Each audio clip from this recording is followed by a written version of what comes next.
2 വർഷത്തോളമായിട്ട് sugar നല്ല പ്രയാസപ്പെടുത്തിയിരുന്നു. അതായത് പിന്നെ ഒരു അര ഗ്ലാസ് മധുരട്ട ചായ കുടിക്കുകയാണെങ്കിൽ പോലും നല്ല ക്ഷീണം ബാധിക്കുന്ന ഒരവസ്ഥ. അതുപോലെ പിന്നെ ചോറ് ഗ്ലൂക്കോസിൻ്റെ അളവ് കൂടുതലാണല്ലോ. അപ്പോൾ ചോറ് നന്നായി വയറ് നിറച്ച് കഴിക്കുകയാണെങ്കിലും നല്ല ക്ഷീണം. സാധാരണ നമ്മൾ ഭക്ഷണം നിറഞ്ഞുള്ള ഒരു ക്ഷീണമല്ല, അത് നമുക്ക് തിരിച്ചറിയാമല്ലോ. അങ്ങനത്തെ വിഷയങ്ങളും സാഹചര്യങ്ങളൊക്കെ നമുക്ക് ജീവിതത്തിൽ ഒരുപാട് ഉണ്ടായിട്ടുള്ളതാണല്ലോ.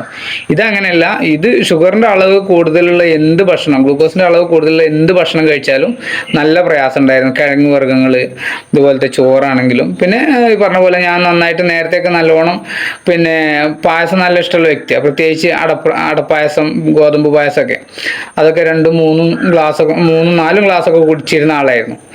അപ്പോൾ ഈ ബുദ്ധിമുട്ടുകൾ അനുഭവിച്ചുകൊണ്ടിരിക്കുന്ന സാഹചര്യത്തിൽ പിന്നെ അര ഗ്ലാസ് ചായ കുടിച്ചാൽ വളരെ പ്രയാസമാണ്. അങ്ങനെ 2 വർഷത്തോളമായിട്ട് മധുരം പാടെ ഒഴിവാക്കിയിരുന്നു. ഇപ്പോൾ എൻ്റെ കൂട്ടുകാർക്കൊക്കെ അറിയാം. എല്ലാവരും ചായ ഓർഡർ ചെയ്യുന്ന സമയത്ത് പിന്നെ കാക്ക ചായ കുടിക്കുക, വയസ്സാൾക്ക് കുടിക്കുക, അത് ചായ, മധുരമില്ലാത്ത ചായ എന്ന് പറഞ്ഞ് കളിയാക്കുമായിരുന്നു. അങ്ങനെ പിന്നെ ഷുഗറിൻ്റെ മെഡിസിൻ സ്റ്റാർട്ട് ചെയ്യാൻ തീരെ താല്പര്യമില്ലായിരുന്നു. നമ്മളിങ്ങനെ പറഞ്ഞ് കേട്ടിട്ടുണ്ടായിരുന്നു, അത് സ്റ്റാർട്ട് ചെയ്താൽ പിന്നെ നിർത്താൻ പറ്റില്ല. പിന്നെ പിന്നെ ഇംഗ്ലീഷ് ഗുളിക കഴിച്ച് തുടങ്ങിക്കഴിഞ്ഞാൽ നമ്മൾ പിന്നെ കൂടുതൽ ബുദ്ധിമുട്ടാക്കും, ഡോസ് കൂട്ടി വരേണ്ടി വരും. പിന്നെ അത് കഴിഞ്ഞ് കുറച്ച് കഴിഞ്ഞ് ഇൻസുലിൻ സ്റ്റാർട്ട് ചെയ്യേണ്ടി വരും എന്നൊക്കെയുള്ള ആ ഒരു ധാരണ കൊണ്ട് എന്താക്കിയിരുന്നു, അതിലേക്ക് പോയിണ്ടായിരുന്നില്ല. സ്വന്തം നിലയ്ക്ക് തന്നെ പല ഒറ്റമൂലികളും യൂട്യൂബിൽ നിന്ന് പിന്നെ കിട്ടുന്ന പല ഡോക്ടേഴ്സിൻ്റെയും ക്ലാസ്സുകളൊക്കെ കേട്ടിട്ട് അങ്ങനെ അതിനനുസരിച്ച് ഒരു ചിട്ടപ്പെടുത്തിയിട്ട് പോവായിരുന്നു.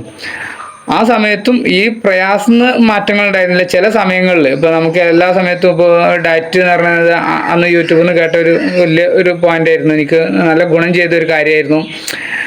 പിന്നെ നമ്മൾ ഉച്ചഭക്ഷണം അല്ലെങ്കിൽ രാവിലത്തെ ഭക്ഷണമൊക്കെ കഴിക്കുന്ന സമയത്ത് അരി ഭക്ഷണമാണെന്നുണ്ടെങ്കിൽ അതിൽ കടല, പരിപ്പ് അങ്ങനത്തെ അല്ലെങ്കിൽ സലാഡൊക്കെ ഉൾപ്പെടുത്തിയിട്ട് നമ്മൾ കഴിക്കുകയാണെന്നുണ്ടെങ്കിൽ ഷുഗർ പേഷ്യൻറ്റിന് അത് വളരെ ഗുണം ചെയ്യും, ക്ഷീണം കുറയും, ഷുഗറിൻ്റെ അളവ് കൺട്രോൾ ചെയ്യാനായിട്ട് സാധിക്കും എന്നൊക്കെ പറഞ്ഞു കേട്ടിട്ട് ഞാൻ അതുപോലെയായിരുന്നു കുറച്ചു കാലം ഭക്ഷണം കഴിച്ചിരുന്നത്.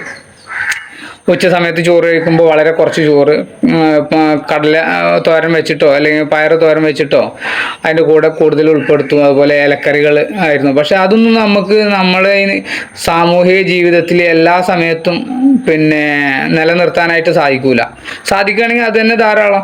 പക്ഷെ നമുക്ക് സാധിക്കൂല. നമ്മളിപ്പോൾ ഇന്ന് നമ്മൾ ഡയറ്റിൽ ആ രീതിയിലാണെങ്കിൽ നാളെ നമുക്ക് വല്ല കല്യാണമോ അല്ലെങ്കിൽ വല്ല ഫംഗ്ഷനൊക്കെ ആയിട്ട് പങ്കെടുക്കേണ്ടതായിട്ട് വരുമ്പോൾ അവിടെ ചെന്നിട്ട് നമുക്ക് ഇത് മാറി നിൽക്കാൻ പറ്റും.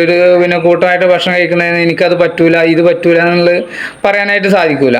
അപ്പോൾ അത് നമുക്ക് മുന്നോട്ട് കൊണ്ടുപോകുക എന്നുള്ളത് വളരെ പ്രയാസകരമായിരുന്നു. അങ്ങനെ ഇരിക്കുന്ന സമയത്താണ് പിന്നെ ഈ ഒരു കമ്പനി നമ്മൾ ഈ പ്രോഡക്റ്റുകളെ കുറിച്ച് പരിചയപ്പെടുന്നതും. അപ്പോൾ ഇതിന് ഉപകരിക്കുമെന്നുള്ള നിലക്കല്ല ഞാൻ ഇതിനെ ഏറ്റെടുത്തതും പിന്നെ മുന്നോട്ട് കൊണ്ടുപോയതും. അങ്ങനെ പോയിക്കൊണ്ടിരിക്കുന്ന സമയത്ത് നമ്മൾ ഈ കമ്പനിയിൽ പിന്നെ MLSL എന്ന് പറഞ്ഞ ഈ കമ്പനിയിൽ ജോയിൻ ചെയ്ത് മുന്നോട്ട് പോയിക്കൊണ്ടിരിക്കുമ്പോൾ പല ലീഡേഴ്സിൻ്റെയും പ്രോഡക്റ്റുമായിട്ട് ബന്ധപ്പെട്ടുള്ള ഓരോ ക്ലാസ്സുകൾ കേൾക്കുമ്പോൾ നമുക്ക് അതിനോട് ഇഷ്ടം തോന്നിയിട്ട് ആ പ്രോഡക്റ്റുകൾ കഴിച്ചു തുടങ്ങി. അങ്ങനെ സ്റ്റാർട്ട് ചെയ്തു. ബ്ലഡ് പ്യൂരിഫയർ മുതൽ അങ്ങനെ സ്റ്റാർട്ട് ചെയ്തു. അപ്പോൾ അന്നേരം നമുക്ക് ഷുഗറിൻ്റെ പ്രശ്നമുള്ളതുകൊണ്ട് അതിൽ പിന്നെ ഷുഗറിൻ്റെ കണ്ടൻറ്റ് ഉണ്ട്, പിന്നെ ശർക്കരയും തേനൊക്കെ ഉണ്ട് എന്നുള്ളതാണ് ഞാൻ മനസ്സിലാക്കിയിട്ടുള്ളത്. അപ്പോൾ അത് ഉപയോഗിക്കുമ്പോൾ ചെറിയൊരു പ്രയാസം ഉണ്ടായിരുന്നു. എന്നാലും ഞാൻ അത് 2-3 ബോട്ടിൽ ഉപയോഗിച്ചു. അതിനുശേഷം സ്പൈറലിന ഗോൾഡ്, പിന്നെ യൂറി ഫ്ലഷ്, ഇങ്ങനത്തെ പ്രോഡക്റ്റുകളൊക്കെ നിരന്തരം ഉപയോഗിച്ചുകൊണ്ടിരുന്നു. അങ്ങനെ ഒരു 5-6 മാസത്തോളം ഉപയോഗിച്ചപ്പോഴത്തേക്ക് എനിക്ക് പഴയൊരവസ്ഥയിൽ നിന്ന് മാറ്റം കിട്ടി. ഇപ്പോൾ നിലവിൽ മധുരട്ട ചായ, പിന്നെ പായസം, എല്ലാ ഷുഗറിൻ്റെ അളവുള്ള എല്ലാ പ്രോഡക്റ്റുകളും, പിന്നെ അലുവ, ലഡു ഇങ്ങനത്തെ ഒക്കെ അത്യാവശ്യത്തിന് പിന്നെ കഴിക്കുന്നുണ്ട്.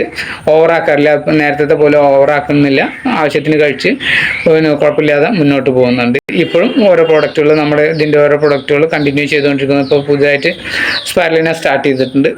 അപ്പോൾ എന്തായാലും വളരെ സന്തോഷം. ഈ ഒരു പിന്നെ അനുഭവം കേട്ടിട്ട് നമുക്ക് പല ആളുകൾക്കും ഉപകാരപ്പെടുകയാണെന്നുണ്ടെങ്കിൽ അത് വളരെ ഗുണം ചെയ്യും.